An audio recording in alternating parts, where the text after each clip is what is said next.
اس لیے معلوم ہوگا دونوں کا علم ہوگا تو ہم صحیح طرح سے حق ادا کریں گے نا اطاعت کا. اب اللہ کا علم ہم نے قرآن سے لے لیا، محمد کا علم حدیث. ٹھیک ہے.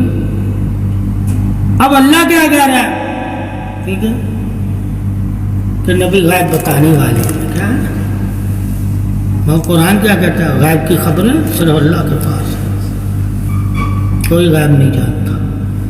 کہا نبی سے پوچھو نا حدیثوں میں، کیا آپ نے کچھ غیب بتایا ہے؟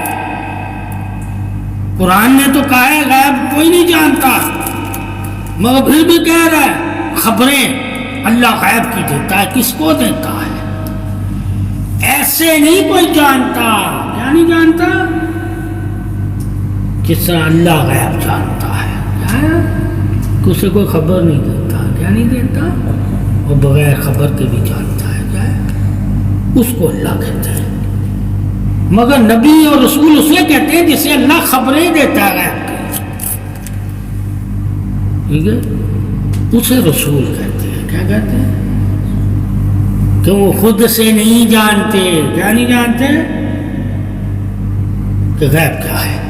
اللہ کہتا ہے میں پھر انہیں خبریں دیتا ہوں. کیا دیتا ہوں؟ خبریں دینے کا مطلب ہو گیا کہ جو قرآن میں آیتیں اتاری اللہ نے، ٹھیک ہے، غیب کے بارے میں، وہ کس کے سینے پہ اتاری؟ آپ صلی اللہ علیہ وسلم. جس پہ اتاری ہے اس سے پوچھ اللہ کیا کہہ رہا ہے. تو اللہ ہم کلام تو محمد صلی اللہ علیہ وسلم سے ہے، تو پھر وہ تمہیں وضاحت بتائے گا. کیا بتائے گا؟ تو پھر تم جان جاؤ گے کہ آپ صلی اللہ علیہ وسلم کو اللہ نے غیب دیا یا نہیں. خود سے غیب کوئی نہیں جانتا سوائے اللہ کے. ٹھیک ہے. اب یہ خود سے غیب جاننے والا تو سارے مانیں گے نا، اللہ کے علاوہ کوئی نہیں جانتا. مگر جہاں اللہ کہتا ہے میں جس کو خبر دے دیتا ہوں وہ بھی ایمان لے آتا ہے غیب پر. یہ خبر والا ایمان اور ہے، جاننے والا ایمان اور ہے.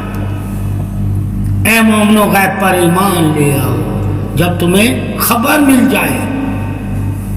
ٹھیک ہے. یہ ایمان لانے کے لیے ہے. کیا ہے؟ جب نبی کے پاس خبریں نہ ہوتی تو ہم غیب پہ ایمان کیسے لاتے؟ اور ایمان بالغیب ہے. کیا ہے؟ جس کا غیب پہ ایمان ہی نہیں ہے وہ مسلمان ہی نہیں ہے. ٹھیک ہے. کہا یہودی، نصرانی، کافر یہ غیب پہ ایمان نہیں رکھتے، وہ کافر اور منافق. مرنے کے بعد والی زندگی پہ یہ ایمان نہیں رکھتے. وہ غیب کی زندگی ہے جسے تم دیکھ نہیں سکتے. کیا نہیں سکتے؟ مگر وہ تمہیں دیکھ رہا ہے. اب پوچھا جائے جو چلا گیا دنیا سے اسے ہم دیکھ ہی نہیں سکتے، ہماری آنکھ سے غائب ہے نا، ہم اس کی آنکھ سے غائب تھوڑی ہے. وہ تو ہمیں دیکھ رہا ہے. اب جو ہمیں دیکھ رہا ہے اس کی زندگی کو ہم زندگی نہ مانے تو اللہ نے کیا کہا؟ عالم برزخ والی زندگی. کیا ہے؟ عالم دنیا والی نہیں ہے. کیا نہیں؟ زندگی کا مقام بدل گیا. زندگی تو ہے نا، اس زندگی پہ ایمان صرف مومن کا ہے جو مرنے کے ماں برزخ والی زندگی ہے، عالم ارواح والی زندگی. ٹھیک ہے. تو یہ زندگی ہے. کیا ہے؟ اب اس زندگی کے بارے میں جب تم نبی سے پوچھو گے کہ مرنے کے بعد کیا ہوتا ہے تو وہ تمہیں اس زندگی کے غیب کے پردے ہٹا کے بتا دے گا. اللہ پردے ہٹا دیتا ہے آپ صلی اللہ علیہ وسلم کہ آگے سے تمہیں نظر آتا ہے. کیا آتا ہے؟ تو وہ پھر تمہیں دکھاتے ہیں کہ میں نے یہ دیکھا. تو وہ غیب بھی دیکھتے ہیں، تم تو غیب دیکھ نہیں سکتے. تو پھر وہ جو دیکھتے تھے وہ تمہیں بتاتے تھے کہ میں اس کے ساتھ یہ دیکھ رہا ہوں جو تم نہیں دیکھ سکتے. اس قبر والے کے ساتھ کیا ہو رہا ہے؟ اب قرآن تو نہیں بتا رہا اس قبر والے کے ساتھ کیا ہو رہا ہے. وہ تو کہہ رہا تم دیکھ ہی نہیں سکو گے، جب مرو گے تو تم بھی جان جاؤ گے کہ کیا ہوتا ہے۔ یہ ہمیں حکم ہے، یہ بھی آیت ہے کہ جب تم دنیا سے جاؤ گے تو تمہیں بھی پتہ چل جائے گا کہ مرنے کے بعد والی زندگی کیسی ہے، اور اس میں کیا سوال ہوں گے، اور کون سے لوگ ہوں گے جس کے تم ساتھ ہمسائے بنو گے، اور تمہاری قبر کیسی ہوگی۔ اب نبی نے فرمایا حد نگاہ کا وسعت ہو جاتی قبر، اب حد نگاہ کی خبر کس نے دی؟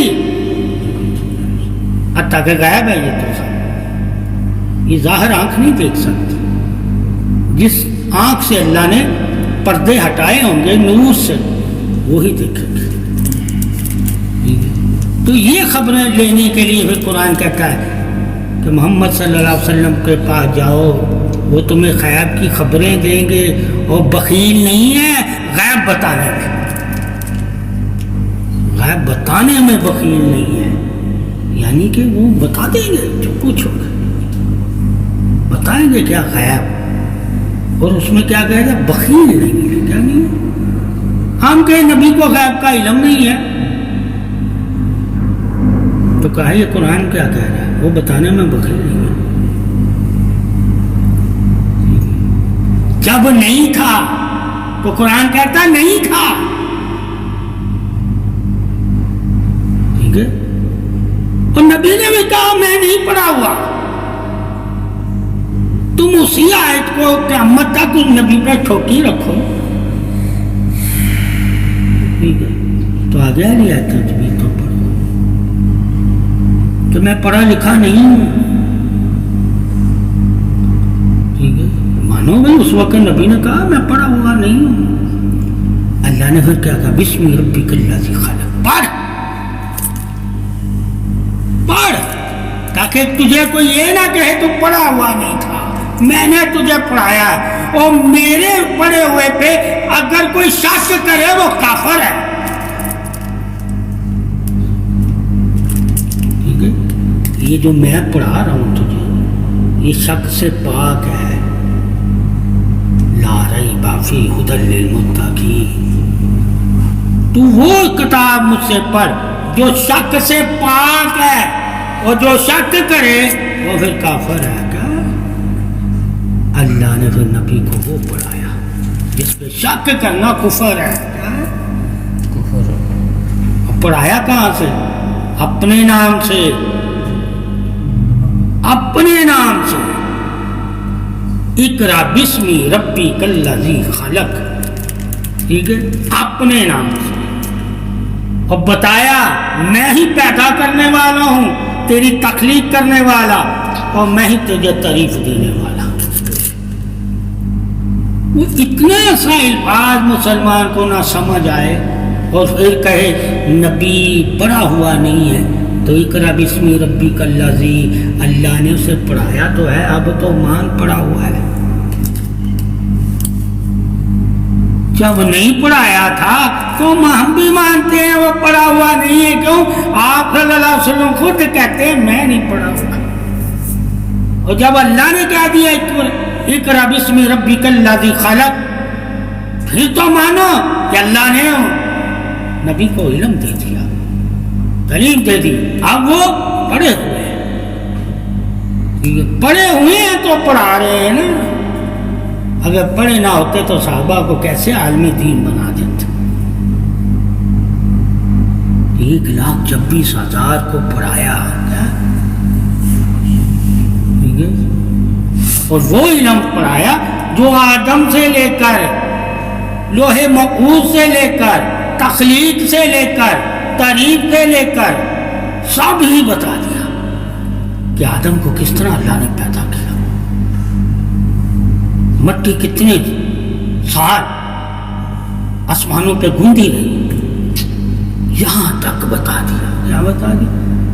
اللہ نے نبی کو بتایا، اور نبی نے تمام مسلمان اور انسانوں کو بتا دیا، ٹھیک ہے۔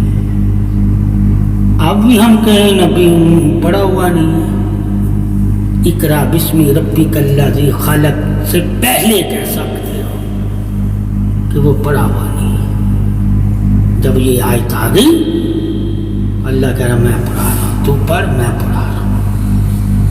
اب پڑھے ہوئے ہیں آپ، اب پڑھایا کس نے؟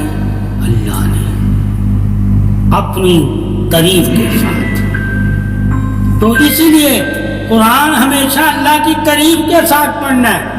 بسم اللہ الرحمن الرحیم، اللہ کی تعریف۔ وہاں اللہ نے تعریف کی بسم ربک الذی خلق، ٹھیک ہے، جو تمہیں پیدا کرنے والا ہے، تخلیق کرنے والا ہے، جو تیرا رب ہے، اس کے نام سے پڑھ، ٹھیک ہے۔ اور ہمیں کیا ہے؟ بسم اللہ الرحمن الرحیم، ٹھیک ہے، اللہ کے نام سے پڑھ جو رحمان اور رحیم ہے، ٹھیک ہے۔ ہم رحمان اور رحیم کی وجہ سے پڑھے کہ اللہ کی رحمت ہم پہ ہو گئی، ٹھیک ہے، اللہ کی آسانیاں ہمارے لیے ہو گئی، وہ آسانیوں کے ساتھ نہیں پڑھا۔ بسم ربک الذی خلق، اس کی قریب اور طرح ہے، وہ تخلیق کے ساتھ پڑھا ہے، ٹھیک ہے۔ اور ہم کس کے ساتھ پڑھ رہے ہیں؟ بسم اللہ الرحمن الرحیم، اللہ کی رحمت اور کرم سے پڑھ رہے ہیں، ٹھیک ہے۔ اگر اللہ کی ہم پہ رحمت نہ ہو ہم قرآن نہیں پڑھ سکتے، اس لیے کہتے ہیں بسم اللہ زیادہ پڑھا کرو، کیوں؟ بسم اللہ دروازے کھولتا ہے تمہارے لیے رحمت اور کرم کے، بخشش کے۔ اس لیے کہتے ہیں بسم اللہ سب سے بڑی کرامت ہے اللہ کی، ٹھیک ہے۔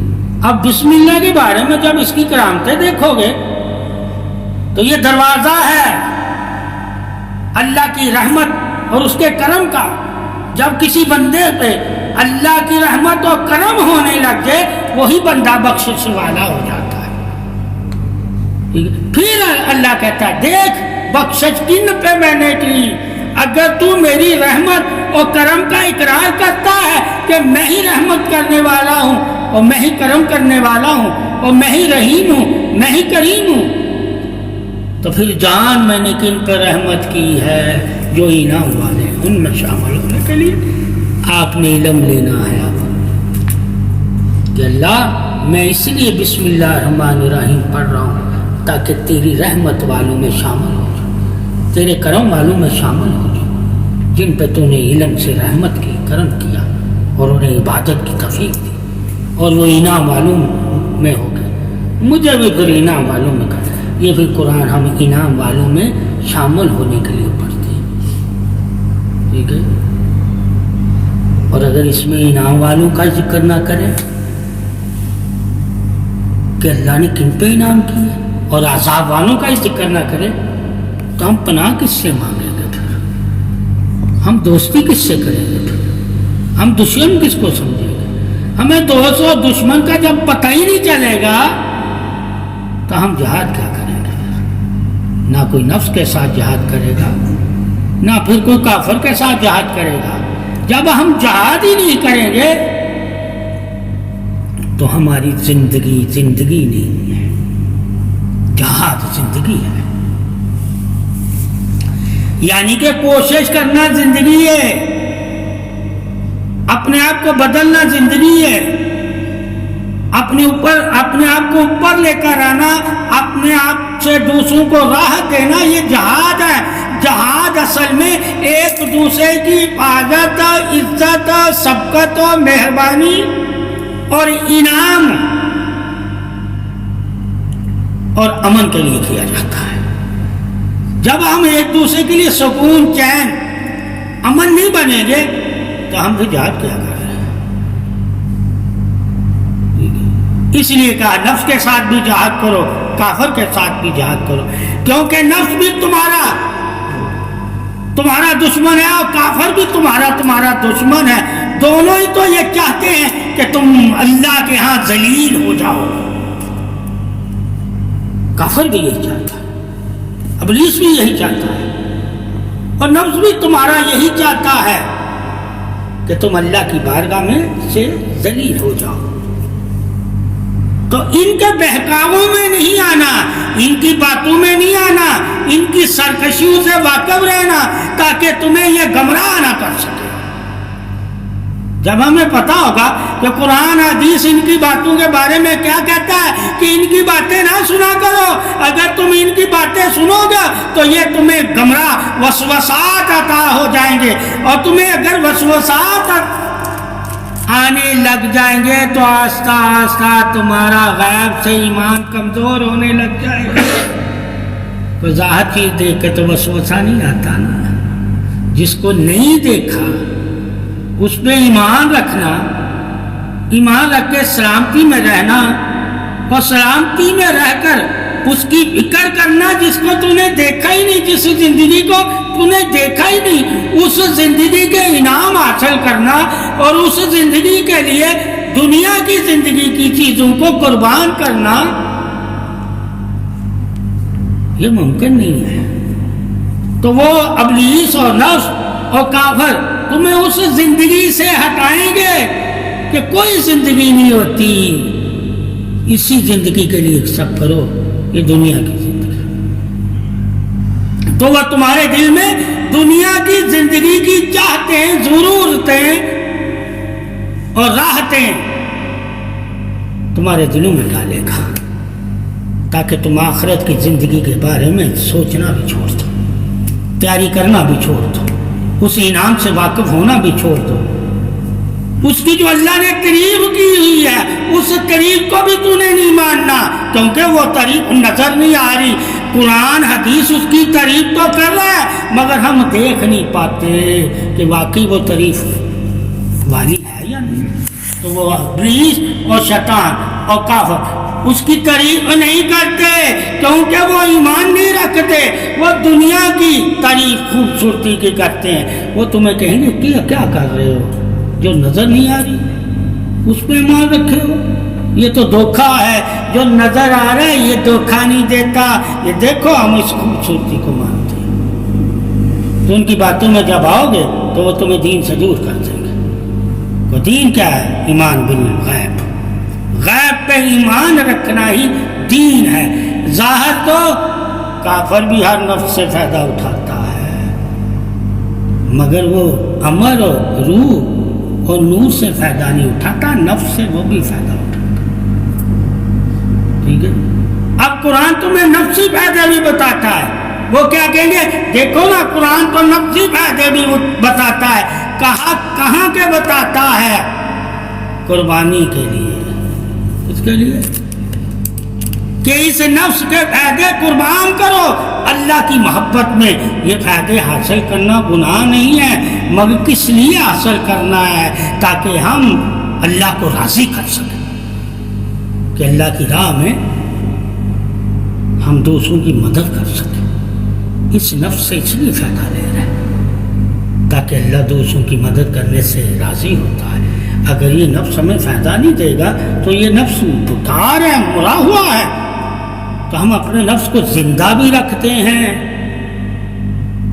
اور اس نفس سے آخری زندگی بھی بناتے ہیں، اس کی قربانی دے کر، اس کی چاہت کی قربانی دے کر، اس کے مال کی قربانی دے کر۔ جو نفس ہمیں روکتا ہے، ہم اس کی مانتے نہیں ہیں، ہم پھر بھی مال اللہ کی راہ میں دے دیتے ہیں اور اسے بھوکا رکھ دیتے ہیں۔ حاصل یہی کرتا ہے نفسی،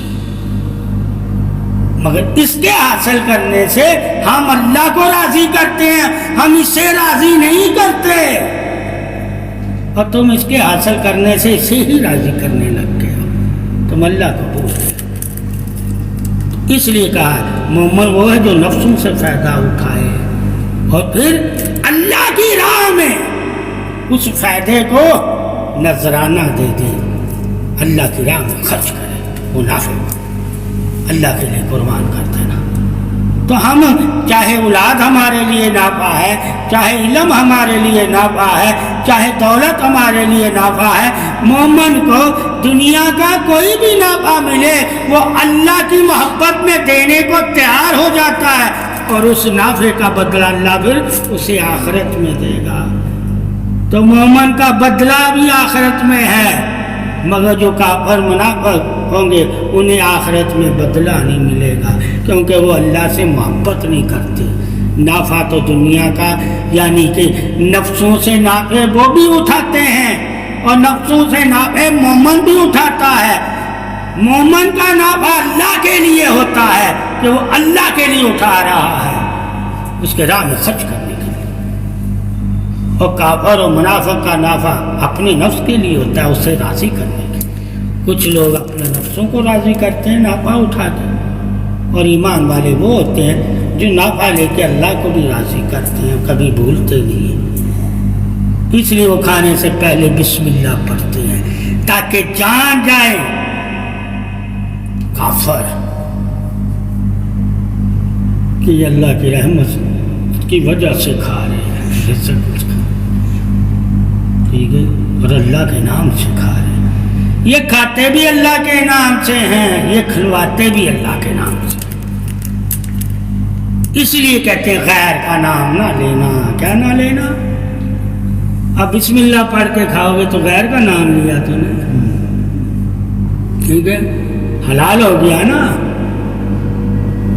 اس لیے مسلمان کو کہ حلال پہ تو بسم اللہ پڑھنی ہے، حرام پہ بسم اللہ پڑھے گا تو وہ کہیں حلال نہیں ہو جائے گا، وہ حرام ہی رہے گا، ٹھیک ہے۔ تو یہ جاننا بھی لازم ہے کہ حرام کو ہم حلال نہیں کر سکتے، اور جو حلال ہے اسے ہم حرام نہیں کہہ سکتے، چاہے مکروہ کہہ سکتے ہیں۔ بغیر بسم اللہ کے یہ کہہ سکتے ہیں کہ یار مومن نے نہیں کھایا، کس نے کھایا؟ ابلیس کھا گیا، نفس کھا گیا، ٹھیک ہے۔ اب بسم اللہ سے کھانا کہا مومن نے کھایا ہے۔ اب مومن بسم اللہ کیوں لازم کر دیجیے ان میں بسم اللہ اس کے لیے تاکہ کافر جان جائے یہ کھاتا بھی اللہ کے نام سے ہے، اور یہ لٹاتا بھی اللہ کے نام سے ہے، اور یہ کماتا بھی اللہ کے نام سے ہے۔ یعنی کہ جب کمائی کو نکلتا تو اللہ سے مدد مانگتا ہے، اللہ تو دے مجھے، حتیٰ کسی بھی پتا ہے کہ میں نے اپنی محنت سے لینا ہے، اس کے باوجود وہ اللہ کا نام لیتا ہے تاکہ اللہ بھی میرا راضی ہو میری محنت سے۔ اور دوسرے اللہ کا نام نہیں لیتے کیونکہ وہ اللہ کی رضا کو جانتے ہیں کہ اللہ نام لینے سے بھی راضی ہو جاتا ہے، ٹھیک ہے۔ اس لیے کہتے ہیں کہ مومن کو ہر کام میں اللہ کا نام لینا چاہیے، کیونکہ کافر اللہ کا نام ہے، کام تو وہ بھی کرتے ہیں، اللہ سے غافل ہے۔ اس لیے کہا مومن کو اللہ سے غافل نہیں ہونا۔ کیوں نہیں غافل ہونا؟ کہ یہ ہر وقت اللہ کا نام لیتا ہے، اسے پتا ہے جس کام میں میں زیادہ اللہ کا نام لوں گا اللہ بھی راضی ہوگا، اور میرے کام میں اللہ برکت بھی ڈالے گا۔ تو یہ عظمت برکت سے بھی واقف ہے اور میرے کام کی حفاظت بھی کرے گا۔ تو یہ مومن اللہ کو اپنے ساتھ شامل رکھتا ہے، مدد میں بھی، کرم میں بھی، فضل میں بھی، رحمت میں بھی، اور اللہ اس کے ساتھ شامل رہتا ہے جب یہ اللہ کو یاد کرتا رہتا ہے۔ یہ فضیلت ہے۔